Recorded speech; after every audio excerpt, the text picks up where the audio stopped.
इतना मजाक समझा हुआ है। स्कूल में रखे हैं पेपर जिसमें कैंटीन तक नहीं है और हम लोग सुबह से यहाँ पे 10 बजे से यहाँ पे वेट करें, लेकिन कोई भी नहीं आया। हम लोगों को गवर्नमेंट अभी तक आई नहीं आई, ये कौन सा मजाक है हम लोगों के साथ। और पेपर पैटर्न बताए 1 महीना पहले बताते तो तैयारी हो जाती। ये देखें, ये ऊपर मैं नोटिस दिया हुआ है कि आप लोगों की वर्कशॉप होगी। अभी तक फर्स्ट टाइम है क्योंकि 11 बजे शुरू होनी थी और सेकंड वालों के 3 बजे भी टाइम नहीं है।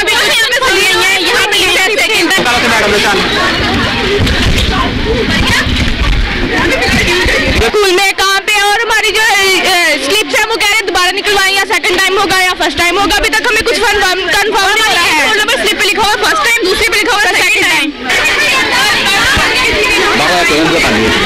हम फिर कहते हैं कि पाकिस्तान में तालीम का मेरा काम है, पाकिस्तान में तालीम का मेरा किसी का काम ना हो। हमें कुछ पता ही नहीं चल रहा कि क्या करें, कोई फैसिलिटीज इधर नहीं है और हमारा पूरा दिन जाया हुआ। हमने तैयारी कैसे करनी है, हमें ये तो बताएं कि तैयारी कैसे करें। हमें कोई टाइम मिले तैयारी के लिए तभी हम कुछ कर सकते हैं। अब ये इधर टाइम पता नहीं कितना जाया हो गया। सुबह भी बड़ा पेपर दें, ये कोई बात है इंसाफ की बात है या कोई इंसाफ के साथ बात